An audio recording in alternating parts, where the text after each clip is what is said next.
Hello दोस्तों, मैं मेघा बलानी आप सभी का वेलकम करती हूँ। और हमारा जो टॉपिक है मॉडल वर्ब, इसका हम 4th लेसन पढ़ने वाले हैं। और इस मॉडल वर्ब में जो इतना बड़ा जो हमारा हाथी था, उस हाथी में से सब कुछ निकल गया, बाकी बच गई है ये इसकी टेल यानी कि पूंछ। अब बस ये 3 मॉडल वर्ब्स हैं, इनको समझना है कि इनका यूज़ कैसे होता है, क्या करना होता है। तो आज हम यही पढ़ने वाले हैं, हमारी 3 modal verbs need, dare and use to. अब यहाँ पे जो अगर हम देखें तो कुछ 2 वर्ड्स हैं जिनको हम पहले जानते हैं और उनका अर्थ भी जानते हैं क्या होता है। जैसे नीड है, नीड का मतलब हमें पता है कि नीड मतलब किसी चीज़ की ज़रूरत होना, ठीक है। और दूसरा है डेयर, जिसे हम हिम्मत कहते हैं ना, हाउ डेयर यू, तुम्हारी हिम्मत कैसे हुई। तो ये दोनों वर्ड्स हमें समझ में आते हैं कि ये क्या हैं। ये हमारे वर्ड्स यूज होते हैं as a verb, principal verb. But फिर इसका मॉडल वर्ब में क्यों यूज़ हो रहा है, तो यही चीज़ समझनी है कि कब ये दोनों जो वर्ड्स हैं, कब ये प्रिंसिपल वर्ब की तरह यूज़ होते हैं और कब ये एक मॉडल की तरह यूज़ होते हैं। मॉडलिटी बताते हैं, हमारे मूड को बताते हैं। तो इन सभी को इनको पढ़ने वाले हैं। तो नीड मतलब होता है ज़रूरत। जैसे आपसे पूछा जाए कि आपको ये मॉडल वर्ब पढ़ने की ज़रूरत क्यों है, आपको इंग्लिश पढ़ने की ज़रूरत क्यों है। चलिए आज थोड़ा सा बातें करते हैं और इन चीज़ को समझते हैं कि हम इंग्लिश क्यों पढ़ रहे हैं। इंग्लिश हम क्या इसलिए पढ़ रहे हैं कि हमारा सब्जेक्ट है, हमको पढ़ना है, पढ़ के पास होना है, निकलना है, अच्छे नंबर लेने हैं। अगर ये सोच है तो ये सोच कहीं हद तक गलत है, ऐसा नहीं होना चाहिए। आपको इंग्लिश को एज अ सब्जेक्ट ना समझ के एज अ लैंग्वेज पढ़ना चाहिए। अब आप कहेंगे मैम लैंग्वेज की तरह पढ़ना है, क्यों पढ़ना है। अरे भाई इसलिए पढ़ना है कि जैसे हमें एक नई चीज़ सीखनी होती है, नई भाषा समझनी होती है, तो उस भाषा को समझने के लिए आपको उसको फील करना होता है। तो सेम यही होगा, अगर आप इंग्लिश को सब्जेक्ट समझ के पढ़ोगे, उसके रूल्स को पढ़ लोगे, रूल्स तो मैं पढ़ा दूंगी, आप पढ़ भी लोगे, आप समझ भी जाओगे, लेकिन क्या उसके अंदर इंटरेस्ट डाल पाओगे? नहीं डाल पाओगे। क्यों नहीं डाल पाओगे? क्योंकि जब तक इंटरेस्ट नहीं आएगा तब तक आप उस चीज़ को फील नहीं करोगे। तो सेम चीज़ यही है, मैंने मॉडल्स पढ़ा दिए, आप पढ़ लोगे, समझ भी लोगे, लेकिन जब तक उस चीज़ को समझोगे नहीं एज अ लैंग्वेज, जब तक आप उसे अप्लाई नहीं करोगे अपनी लाइफ में, तब तक आप ये चीज़ नहीं समझ पाओगे कि मॉडल्स को हम कैसे यूज़ करते हैं। तो आपको करना क्या है, आपको ये करना है कि जो भी सब्जेक्ट है, जैसे इंग्लिश है, आप इंग्लिश को सब्जेक्ट ना समझ के लैंग्वेज समझो।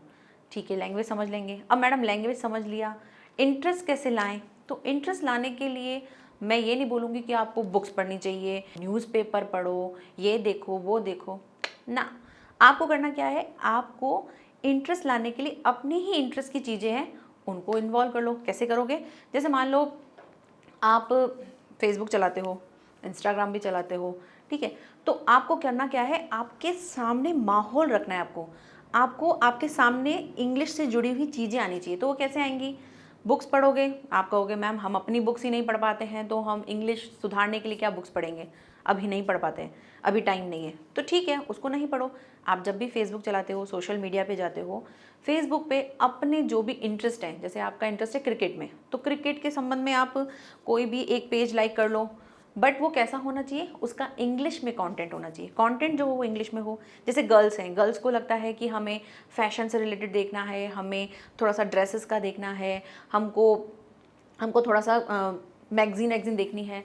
तो आप ऐसी चीज़ें देखो जहाँ पर कंटेंट कैसा हो, इंग्लिश हो। क्यों? क्योंकि माहौल सबसे पहले आप दोगे, आप अपने आप को कंफर्टेबल फील कराओगे, तभी वो चीज़ क्या होगी, आपके सामने आएगी कि हाँ ये चीज़ है जिससे मुझे कंफर्टेबल होना है। तो पहली चीज़ ये है कि आप इंग्लिश को अपनी ज़रूरत तो समझो ही, कैसा समझो, इंटरेस्टिंग वे में समझो।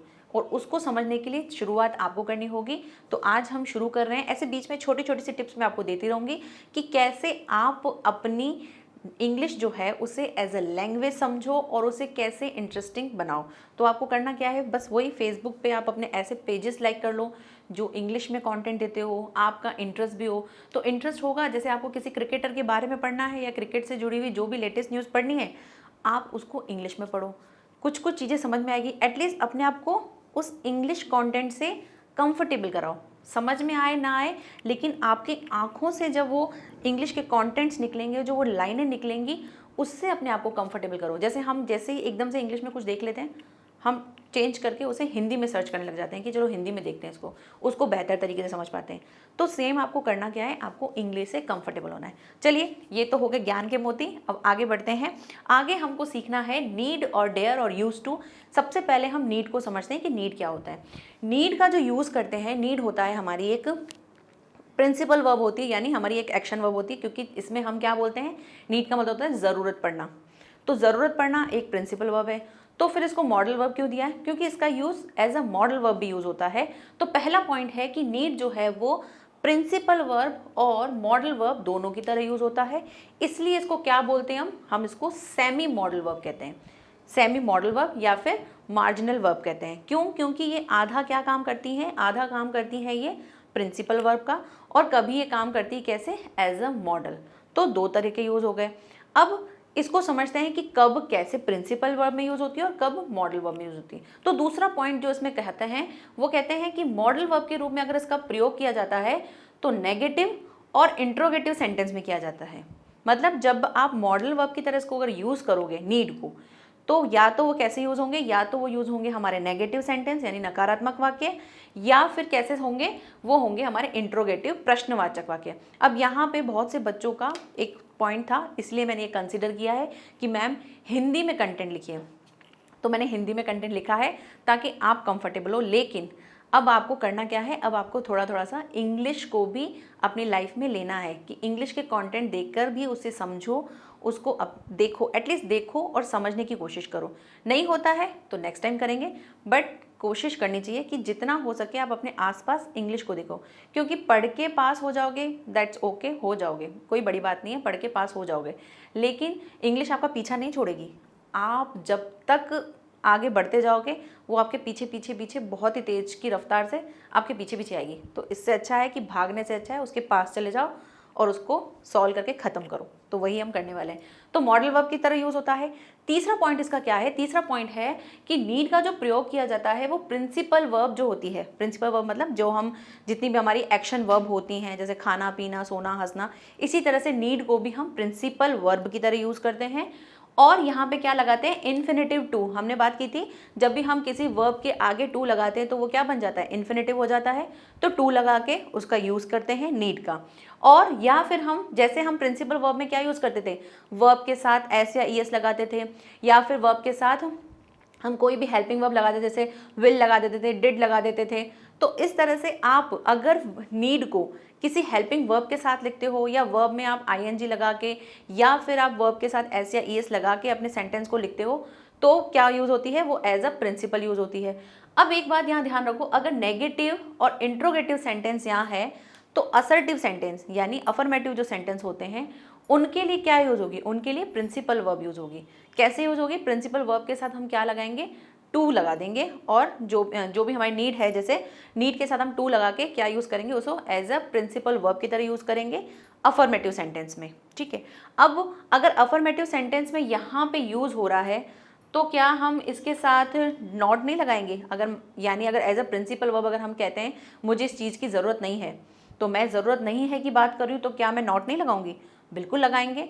लेकिन उसको लगाने के टाइम हमें क्या ध्यान रखना होगा, वो चीज़ें हम डिस्कस करेंगे प्रिंसिपल वर्ब में। एज अ प्रिंसिपल वर्ब हम कैसे नीड को यूज़ करते हैं। तो पहला पॉइंट है, पहला जो हमें नीड का यूज़ करना है एज अ प्रिंसिपल वर्ब, वो देख लेते हैं। क्योंकि जब हम प्रिंसिपल वर्ब को समझ लेंगे तो हम मॉडल को समझ पाएंगे कि मॉडल में क्या चेंज होते हैं। यहाँ तो हम सिर्फ मॉडल पढ़ने आए हैं, नीड का मॉडल वर्ब पढ़ने आए हैं कि नीड को जो हम कैसे मॉडल वर्ब की तरह यूज़ करते हैं। लेकिन हमें ये भी पता होना चाहिए कि नीड को प्रिंसिपल वर्ब की तरह कैसे यूज़ करते हैं। कब पता चलेगा कि ये एज अ मॉडल वर्ब है या इसमें मूड को बता रहे हैं, मॉडलिटी को बता रहे हैं। तो प्रिंसिपल वर्ब की तरह अगर इसको यूज़ करते हैं तो स्टैंड होता है to stand in need of, मतलब कि किसी चीज़ की ज़रूरत पड़ना या आवश्यकता पड़ना। नीड का मतलब ही क्या होता है, आवश्यकता पड़ना। तो पहली चीज़ तो क्या होनी चाहिए, प्रिंसिपल वर्ब में अगर नीड यूज़ हो रहा होगा तो वो किसी चीज़ की ज़रूरत बता रहा होगा। अब एग्जांपल से समझते हैं कि कैसे। फर्स्ट सेंटेंस देखो, ही नीड्स टू गो। यहाँ पे अगर हम देखें नीड को, तो हमने देखा है अब तक हमने जितने भी मॉडल वर्ब्स पढ़े, जितने भी पढ़े, can, may, could, must, should, will, everything, कुछ भी हमने अगर स्टडी किया है तो हमने क्या देखा है, हमेशा मॉडल वर्ब के साथ हम क्या लगाते थे, हम वर्ब की फर्स्ट फॉर्म लगाते हैं बस, यानी बेस फॉर्म लगाते हैं। इसके अलावा ना ही हम कभी वर्ब के साथ SES लगाते हैं, ना हम उसके साथ ING लगाते हैं, ना थर्ड फॉर्म लगती, कुछ नहीं लगता है। सिर्फ और सिर्फ क्या लगता है, मॉडल वर्ब और उसके साथ वर्ब की फर्स्ट फॉर्म। तो यहाँ देख के पता चल रहा है कि ये क्या है, ये मॉडल वर्ब नहीं है। क्यों नहीं है? क्योंकि यहाँ पे नीड के साथ S लग गया, नीड्स हो गया। तो ही नीड्स टू गो, उससे जाना है। तो यहाँ पे ज़रूरत बता रहे हो कि उसको कहाँ है, उसको जाने की ज़रूरत है, तो हमने नीड्स को लगा दिया। तो पहली चीज़ यहाँ पे ये समझना है कि अगर मॉडल वर्ब की तरह यूज़ होगा तब तो यहाँ पे क्या होगी, वर्ब की फर्स्ट फॉर्म होगी, और नीड जो होगी वो अपने बेस फॉर्म मतलब अपने सिंपल फॉर्म में होगी, उसके बाद कोई एस या ES नहीं लगाएंगे। सेकंड देखिए, you will need my support. अब यहाँ पे देखो, यहाँ पे भी क्या आवश्यकता बता रहे हैं? हाँ बता रहे हैं। कैसे बता रहे हैं? You will need my support, तुम्हें मेरी सपोर्ट की ज़रूरत होगी। यहाँ पे भी ज़रूरत बता रहे हैं, नीड बता रहे हैं, और ये भी क्या है, मॉडल वर्ब की तरह यूज़ नहीं हुआ है। क्यों नहीं हुआ है? क्योंकि यहाँ पे विल लगा है, जबकि हम क्या करते हैं, क्योंकि जबकि हमारे लिए क्या है, मॉडल वर्ब ही क्या होती है, हेल्पिंग वर्ब होती है। तो अगर आपने इस नीड को अगर मान भी लिया कि नीड अपने बिल्कुल सिंपल फॉर्म में है, नीड सिंपल लिखा है ना, उसके साथ S या ES कुछ नहीं लगा है, नीड अगर आपने देख भी लिया, तो नीड के साथ क्या होना चाहिए था, वर्ब की फर्स्ट फॉर्म होनी चाहिए थी, जो यहाँ पर नहीं है। हमें हमेशा क्या चाहिए, वर्ब की फर्स्ट फॉर्म चाहिए, लेकिन वो नहीं है। अगर नहीं है दैट मीन्स क्या है, ये भी मॉडल वर्ब की तरह यूज़ नहीं हो रही है, ये अपने प्रिंसिपल वर्ब की तरह यूज़ हो रही है। और यहाँ पे इसका जो अर्थ निकल रहा है वो ये निकल रहा है, you will need my support, तुम्हें मेरे सपोर्ट की ज़रूरत, यानी तुम्हें मेरे सहारे की ज़रूरत होगी। सेकेंड एग्जाम्पल हो गया। थर्ड एग्जाम्पल देखते हैं। थर्ड दे रखा है, he does not need my help. अब यहाँ ये चीज़ आ गई कि मैम आपने तो कहा था कि नीड का जो यूज़ होगा वो अगर as a modal verb use हो रहा है तो वो नेगेटिव और इंट्रोगेटिव में यूज़ होगा। और असर्टिव सेंटेंस में हम किसको यूज़ करेंगे, असर्टिव सेंटेंस में या अफर्मेटिव सेंटेंस में हम किसको यूज़ कर रहे हैं, हम यूज़ कर रहे हैं डज नॉट को। तो कैसे यूज़ हो रहे हैं, क्या ये भी मॉडल वर्ब है? जी नहीं, ये भी मॉडल वर्ब नहीं है, ये भी क्या है, प्रिंसिपल वर्ब है। क्यों? क्योंकि यहाँ पर हमने फिर से देखा, नीड तो दे रखा है, मॉडल वर्ब की तरह दे रखा है, बट क्या इसके साथ वर्ब की फर्स्ट फॉर्म है? नहीं है, माई हेल्प लिखा है। देन उसके बाद क्या है, उसके बाद भी ये देखो कि डज नॉट लिखा है, जबकि हमें पता है मॉडल वर्ब खुद ही अपने आप में क्या होती हैं, हेल्पिंग वर्ब होती हैं। तो अगर ये एक हेल्पिंग वर्ब होगी तो यहाँ पे डज नॉट तो आना ही नहीं चाहिए। तो ये भी एज अ क्या है, मॉडल वर्ब यूज़ नहीं हो रहा है। ये यहाँ पे नीड जो है वो एक प्रिंसिपल वर्ब की तरह काम कर रहा है, जिससे पहले हेल्पिंग वर्ब क्या लगी हुई है, डज नॉट।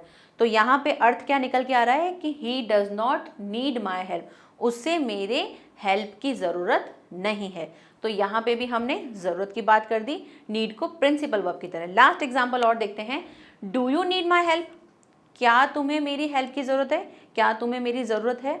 तो यहाँ पे फिर से प्रश्नवाचक आ गया, यहाँ पे इंट्रोगेटिव आ गया। फिर से हमारे मन में कन्फ्यूज़न हुआ कि ये भी क्या इंट्रोगेटिव है, तो क्या ये मॉडल वर्ब होगा? नहीं होगा। क्यों नहीं होगा, देखते हैं। फिर से देखो, नीड यहाँ दे रखा है। अगर नीड हमारा मॉडल वर्ब होता तो हम जो भी मॉडल वर्ब होते हैं उसको अगर एज अ क्वेश्चन में करते हैं या एज अ क्वेश्चन पूछते हैं, इंट्रोगेटिव में करते हैं, तो हम क्या करते हैं, उस नीड को एज अ क्वेश्चन की तरह हेल्पिंग वर्ब को आगे लगाते हैं। जितनी भी हमारी मॉडल वर्ब होती है वो हमारी हेल्पिंग वर्ब होती है, और उनको हम क्वेश्चन के जो भी सेंटेंस है उसमें आगे रख के हम अपना क्वेश्चन करते हैं। बट क्या हम यहाँ पे ऐसा कर रहे हैं? नहीं कर रहे हैं। क्यों नहीं कर रहे हैं? क्योंकि नीड हमारी यहाँ पे हेल्पिंग वर्ब है ही नहीं, हमारी मॉडल वर्ब ही नहीं है, वो हमारी यहाँ पे प्रिंसिपल वर्ब है। हमारी हेल्पिंग वर्ब यहाँ पे क्या है, डू। तो do you need my help, क्या तुम्हें मेरी ज़रूरत है। तो हम इस तरह से क्या क्वेश्चन कर रहे हैं, ज़रूरत के लिए, नीड के लिए, एज अ प्रिंसिपल वर्ब, ना कि एज अ मॉडल वर्ब। तो ये चीज़ समझ में आ गई कि प्रिंसिपल वर्ब की तरह यूज़ करेंगे तो वो आपके असर्टिव सेंटेंस भी हो सकते हैं, आपके नेगेटिव इंट्रोगेटिव सेंटेंस भी हो सकते हैं। अच्छा, मैं दो चीज़ें बोल रही हूँ, मैं असर्टिव भी बोल रही हूँ, मैं अफर्मेटिव भी बोल रही हूँ। तो अफर्मेटिव और असर्टिव में क्या अंतर होता है? अफर्मेटिव होता है साधारण वाक्य जिसमें कोई भी नहीं की बात नहीं होती है। असर्टिव सेंटेंस में अफर्मेटिव और नेगेटिव दोनों सेंटेंस आ जाते हैं, तब हम उनको कहते हैं असर्टिव सेंटेंस। मतलब ऐसे सेंटेंस जिनमें क्या हो, कोई बात जो हो वो नकारात्मक भी हो और सकारात्मक भी हो, उसे हम असर्टिव कहते हैं। और अगर मैं अफर्मेटिव कहती हूँ दैट मीन्स उसमें सिर्फ और सिर्फ पॉजिटिव सेंटेंस होते हैं। ठीक है, तो इस तरह से हमने नीड को समझा कि नीड जो है वो as a principal verb use हो रही है। तो वो कैसे यूज़ होंगी, वो आपके किसी काम को करने की या किसी आवश्यकता को बताएंगी कि इसकी आवश्यकता है या इसकी आवश्यकता नहीं है।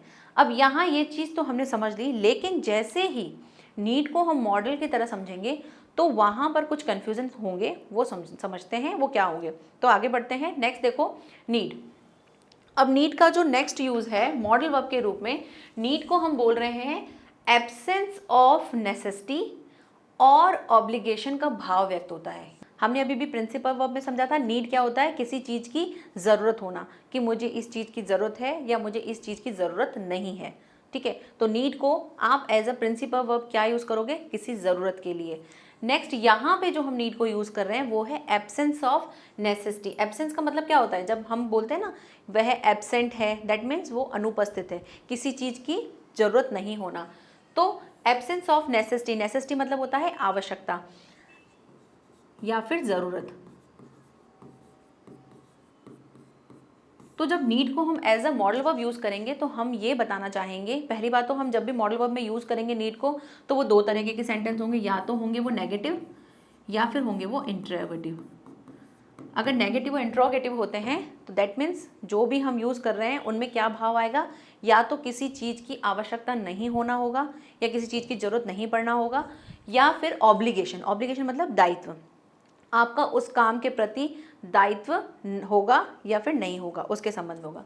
तो इस तरह से हम नीड को मॉडल वर्ब में यूज़ करेंगे। एग्जाम्पल से समझते हैं कि कैसे आपको पता चलेगा कि ये as a modal verb use हुआ है। तो फर्स्ट एग्जाम्पल देखिए, you need not stay here. अब यहाँ पे नीड यूज़ हुआ है। सबसे पहली बात हमें पता करनी है कि ये मॉडल वर्ब की तरह यूज़ हुआ है या प्रिंसिपल वर्ब की तरह यूज़ हुआ है। तो पहला चीज़ होता है मॉडल वर्ब के साथ हम क्या लगाते हैं, वर्ब की फर्स्ट फॉर्म लगाते हैं। ठीक है, तो मॉडल ये रहा हमारा नीड, इसके साथ वर्ब की फर्स्ट फॉर्म लगी है कौन सी, स्टे। स्टे मतलब होता है रहना। इसके साथ साथ आपको एक और चीज़ देखनी है कि नीड से पहले कोई हेल्पिंग वर्ब लगी है, नहीं लगी है, ना ही हमारे पास डू है, डिड है, विल है, कुछ भी नहीं है। हमें सिर्फ और सिर्फ नीड दे रखा है। दैट मीन्स नीड खुद ही अपने आप में क्या है, हेल्पिंग वर्ब है जो किसी मेन वर्ब से पहले लगी है। तो नीड नॉट लगा है। अब इसका हिंदी में ट्रांसलेशन करके समझते हैं। यहाँ लिखा है you need not stay hair, तुम्हें यहाँ रुकने की ज़रूरत नहीं है। अब यहाँ हम समझेंगे कि कैसे हमने इसको एज अ प्रिंसिपल वर्ब में हमें डिफाइन करना है और एज अ मॉडल वर्ब में हमें डिफाइन करना है। कैसे पता चल रहा है कि यहाँ हम किसी मॉडलिटी की या मूड की बात कर रहे हैं। देखो यहाँ पर अगर नीड नॉट को अगर आप ध्यान से देखो या अपने वाक्य को पढ़ो तो यहाँ कहा जा रहा है कि तुम्हें यहाँ रहने की या रुकने की ज़रूरत नहीं है। तो यहाँ हम एब्सेंस ऑफ नेसेसिटी बता रहे हैं कि यहाँ ये काम करने की ज़रूरत नहीं है। जबकि हम पहले जो प्रिंसिपल वर्ब में जो हम नीड को यूज़ कर रहे थे वहाँ भाव क्या निकलता था, वहाँ आपको किसी चीज़ की ज़रूरत ना हो उसके संबंध में था। यहाँ उस चीज़ की आवश्यकता ही नहीं है, मतलब उसका कोई मतलब ही नहीं था ये चीज़ करने का। तो जहाँ एब्सेंस हो किसी काम को नहीं करने की तब हम किसको यूज़ कर रहे हैं, यानी जो भी चीज़ आपको आवश्यकता है उस चीज़ की कमी हो, अनुपस्थिति हो, तब हम नीड को यूज़ करेंगे। एक और एग्जांपल से और क्लियर करते हैं। नेक्स्ट देखो, ही नीडेंट टॉक टू हर। मैंने यहाँ क्या कर दिया, नीड नॉट को कॉन्ट्रैक्शन फॉर्म में लिख दिया नीडेंट। ठीक है, अब यहाँ देखिए क्या बना हुआ है, ही नीडेंट टॉक टू हर, उससे बात करने की ज़रूरत नहीं है। तो यहाँ पे क्या नेसेसिटी बता रहा है, नहीं, यहाँ बताया जा रहा है कि तुम्हें उससे बात करने की ज़रूरत नहीं थी, बिना बात किए भी काम चल सकता था। तो एब्सेंस ऑफ नेसेसिटी बता रहे हैं, किसी चीज़ की ज़रूरत नहीं होना। ठीक है, जबकि इससे पहले हमने डज नॉट में जब नीड को यूज़ किया था वहाँ हम बोल रहे थे कि हमें इस चीज़ की ज़रूरत नहीं है, और यहाँ हम बता रहे हैं कि तुम्हें उससे बात करने की आवश्यकता नहीं है। तो एब्सेंस ऑफ नेसेसिटी आ गया। नेक्स्ट एग्जाम्पल देखते हैं, need he talk to her. अब आ गया यहाँ पे इंट्रोगेटिव सेंटेंस में। हमने बात की थी नेगेटिव और इंट्रोगेटिव, नेगेटिव के दो देख लिए, अब हम इंट्रोगेटिव देखते हैं जहाँ प्रश्नवाचक वाक्य होते हैं। अब नीड एज अ कैसे यूज़ हो रहा है, इंट्रोगेटिव सेंटेंस में मॉडल वर्ब की तरह नीड भी आगे आ गया। अब यहाँ पे भाव क्या निकल रहा है, सेंटेंस को ट्रांसलेट करके समझते हैं। Need he talk to her, क्या उससे बात करने की ज़रूरत है। तो यहाँ पे भी आपने क्या किया, ज़रूरत बताया कि नेसेसिटी है, एब्सेंस ऑफ नेसेसिटी, यानी ज़रूरत पूछ रहे हो कि इस चीज़ की ज़रूरत है भी या नहीं है। तो इसलिए हम नीड को यूज़ करते हैं मॉडलिटी बताने के लिए, कैसी वाली, एब्सेंस ऑफ नेसेसिटी, किसी चीज़ की ज़रूरत ना होने के संबंध में हम नीड को यूज़ करते हैं। नेक्स्ट देखते हैं, you needn't wear a tie, तुम्हें टाई पहनने की ज़रूरत नहीं है। तो यहाँ पे आप क्या बता रहे हो किसी चीज़ की ज़रूरत, यानी आप कहीं फंक्शन में जा रहे हो और वहाँ पे जैसे रेडी हो रहे हो और आपको बोला जा रहा है कि टाई पहनने की ज़रूरत नहीं है, मतलब बिना टाई पहने भी इस चीज़ को कर सकते हैं, हम इस तरह से ड्रेस में जा सकते हैं। तो इस तरह से आपने क्या बता दी कि नेसेसिटी नहीं है, ज़रूरत नहीं है टाई पहनने की, इसलिए हमने इसको इस तरह से यूज़ किया। अब इसी एग्जाम्पल को हम एज अ मॉडल वर्ब में इंट्रोगेटिव सेंटेंस में कैसे यूज़ करेंगे, देखो need I wear a tie. अब आप क्वेश्चन कर रहे हो कि क्या मुझे टाई पहनने की ज़रूरत है, यानी मैं टाई पहनूं। तो जब इस तरह के क्वेश्चंस हों जहां नीड में आप क्या दिखा रहे होंगे, अपनी मॉडलिटी बता रहे होंगे, किसके संबंध में, एब्सेंस ऑफ नेसेसिटी या फिर ऑब्लिगेशन, यानी किसी दायित्व के संबंध में। अब यहाँ देखो, अगर आप देखेंगे तो यहाँ दायित्व भी दिख रहा है कि नीड आई वेयर टाई, क्या मैं ये टाई पहनूं। अब आप इस तरह से पूछ रहे हो कि इसको पहनने की ज़रूरत है, तो दोनों सेंस निकल रहे हैं कि नेसेसिटी भी निकल रही है कि हाँ इस चीज़ को पहनना चाहिए या नहीं पहनना चाहिए, क्वेश्चन किया जा रहा है। तो इस तरह से नीड को हम यूज़ करते हैं नेसेसिटी बताने के लिए, कौन सी, एब्सेंस ऑफ नेसेसिटी, यानी किसी चीज़ की ज़रूरत नहीं हो उसके लिए बढ़ते हैं। तो प्रिंसिपल वर्ब और एज अ मॉडल वर्ब दोनों तरह से समझ लिया।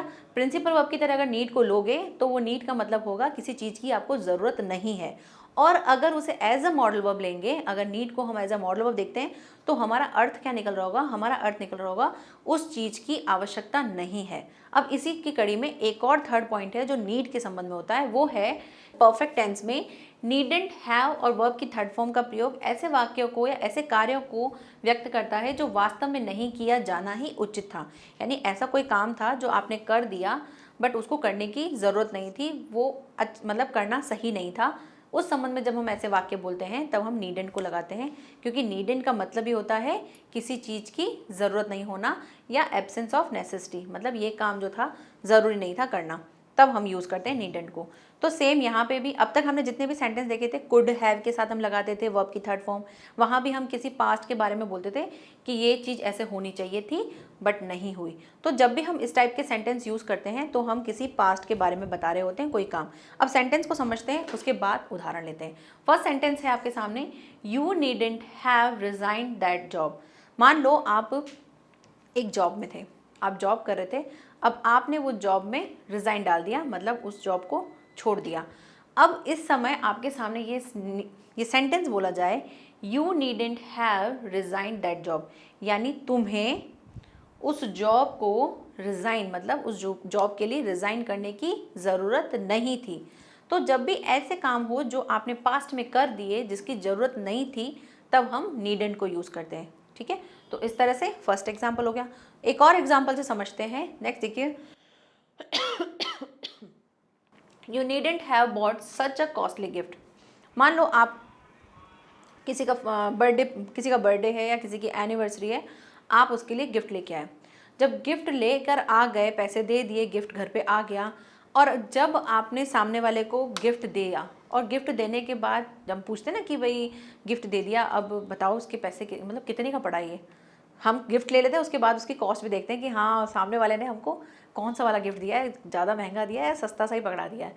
तो आप क्या पूछते हो, आपने अगर पूछ लिया कि ये गिफ्ट कितने का है, कितने का पड़ा ये, अभी राखी का फंक्शन आ रहा है, फेस्टिवल आ रहा है, तो राखी में हमको गिफ्ट मिल जाता है, तो उस टाइम तो हम गिफ्ट ले लेते हैं, लेकिन बाद में हम सोचते हैं अच्छा ये गिफ्ट का रेट तो पता करूं कि कितना, भाई ने कितने वाला गिफ्ट दिया, सस्ता तो नहीं दिया है। तो जब हम इस तरह से पता करते हैं और हमें पता चलता है कि ये तो बहुत ज़्यादा महंगा है, बहुत कॉस्टली है, तो हम यह बोलते हैं you needn't have bought such a costly gift, तुम्हें इतना कॉस्टली गिफ्ट खरीदने की ज़रूरत नहीं थी। तो हमने इस तरह से बोला, वो हम बोलते नहीं हैं, हमें तो जो मिल जाएगा, बहनों को तो सब आ जाए, ठीक है, भाई के पैसे तो लग रहे हैं। तो इस तरह से आप कैसे बोलोगे, जब आपको कोई चीज़ की ज़रूरत नहीं थी, ऐसे वाक्य बताने थे जबकि वो हो चुका है काम, पास्ट में वो काम हो गया, लेकिन अब आप वो चीज़ बोल रहे हो कि ये चीज़ करने की ज़रूरत नहीं थी, तब हम नीडेंट को यूज़ करते हैं। थर्ड एग्जाम्पल देखते हैं, he needn't have written such a detailed essay. आप मान लो किसी पर निबंध लिख रहे हो और निबंध लिखने में आपने बहुत ही लंबा चौड़ा निबंध लिख दिया और इतना कुछ लिख दिया जहाँ पर उसके जो की पॉइंट्स थे उन्हीं को आपने मिस कर दिया और बहुत ज़्यादा बोल दिया, बहुत सारी चीज़ें लिख दी और वो भर गया इतना सारा कि पढ़ने में भी लग रहा है कि बहुत ज़्यादा बोरिंग हो गया है। तब आप क्या बोलते हैं कि इस चीज़ को कम शब्दों में लिख भी सकते थे, लेकिन आपने बहुत लंबा चौड़ा डिटेल में वो ऐसे लिख दिया। तब हम क्या बोलते हैं, तब हम बोलते हैं he needn't have written such a detailed essay. उससे इतना लंबा, मतलब इतने डिटेल में, इतना विस्तार से क्या नहीं लिखने की ज़रूरत थी, ऐसे लिखने की ज़रूरत नहीं थी। तो जब भी आप ऐसा कोई काम जो नहीं करना चाहिए था और उसको आप कर चुके हो पास्ट में, तब हम किसको यूज़ करते हैं, नीडेंट को यूज़ करते हैं। ठीक है, आई थिंक क्लियर हो गया। नीड कि हमें किसी चीज़ की नेसेसिटी बता रहा हो, कैसी वाली, एब्सेंस वाली, कि किसी चीज़ की ज़रूरत नहीं है, तब हम उसे मॉडल वर्ब में यूज़ करेंगे। अभी प्रिंसिपल वर्ब को हमने सिर्फ समझा था, हम उसे मॉडल वर्ब में उसे कंबाइन नहीं करें, हमें सिर्फ ये देखना था कि वो प्रिंसिपल में किस तरह से यूज़ होते हैं। बट हमें ध्यान रखना है, अगर need as a modal verb use हो रही होगी तो हमें बता रहे होंगे किसी एब्सेंस ऑफ नेसेसिटी, यानी किसी की काम की ज़रूरत नहीं होना, उसके संबंध में बताते हैं। तो ये चीज़ें 2 पॉइंट नीड के क्लियर हो गए। बहुत ही छोटा पॉइंट था नीड का। अब इसको हाँ थोड़ा सा हमने डिटेल में समझा, क्योंकि हमें पता होना चाहिए कि नीड को कब हम किस तरह से कैसे यूज़ कर रहे हैं। तो आज हमने नीड को ही समझा। डेयर और जो यूज़ टू है हम उसे नेक्स्ट क्लास में समझेंगे, क्योंकि नीड को आप बहुत अच्छी तरह से समझिए, कैसे उसको यूज़ करना है जो, और अब तक की जितनी भी मॉडल वर्ब्स हैं उनका यूज़ करना सीखो, कि कैसे हम उसे as a modal verb use करके हम अपने मूड को बता रहे हैं। तो प्रैक्टिस बहुत ज़रूरी है, प्रैक्टिस करिए और इन मॉडल वर्ब्स के साथ अपने आप को फैमिलियर बनाइए, यानी आपको ऐसा होना चाहिए कि हाँ ये मॉडल वर्ब मुझे आ गई हैं, अब मैं इनके साथ कुछ कुछ एक्सपेरिमेंट कर सकता हूँ, सेंटेंस बना सकता हूँ। कैन लगा के बनाओ, मस्ट लगा के बनाओ, कैन की जगह मस्ट लगा के देखो, मस्ट की जगह माइट लगा के देखो। तो आप ऐसी कुछ कुछ चीज़ें करके ये देखो कि कब किस चीज़ का सेंस चेंज हो रहा है। जैसे अगर आप मस्ट लगाते हो, मस्ट का मतलब होता है ये चीज़ करनी ही करनी है, करनी ही करनी है, उसके लिए होता है। शुड को हम यूज़ करते हैं कैसे, जब हम सामने वाले को सलाह देते हैं। तो माइट जब हमारे सामने क्या हो, किसी चीज़ की बहुत ही कम पॉसिबिलिटी होती है, बहुत ही कम चीज़ होती है, तब हम माइट को यूज़ करते हैं।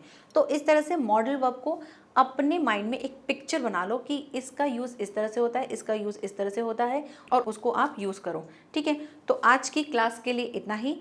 नेक्स्ट क्लास में हम वर्ब के बाकी के 2 जो टॉपिक हैं उनको समझेंगे, किस तरह से हम डेयर को और यूज़ टू को यूज़ करते हैं। ठीक है, आज की क्लास कैसी लगी आप लोग ज़रूर बताइएगा, और मेरे ज्ञान के मोती कैसे लगे उन पर भी बताइएगा कि आपके क्या विचार हैं, आप इंग्लिश को कैसे समझते हैं, एज अ लैंग्वेज पढ़ते हैं या एज अ सब्जेक्ट पढ़ते हैं। तो अगर एज अ लैंग्वेज पढ़ेंगे तो ये सफ़र बहुत ही अच्छा होने वाला है। चलिए मिलते हैं नेक्स्ट वीडियो में, तब तक के लिए bye bye and take care.